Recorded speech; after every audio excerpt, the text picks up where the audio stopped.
even when you were playing and even up to now, the media coverage of the women's game, do you think it's gotten better?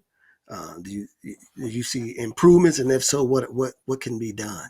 Yeah, I think each year, you try to fight to just get a little more attention. And I think with social media, kind of people seeing what the men get compared to what the women get, that kind of opens up people's eyes of like, oh, well, we didn't know that. But how would people know? They're not in it every day like we were. And so I think the more that you can just spread awareness, you kind of get a little more because people see you're just not treated the same.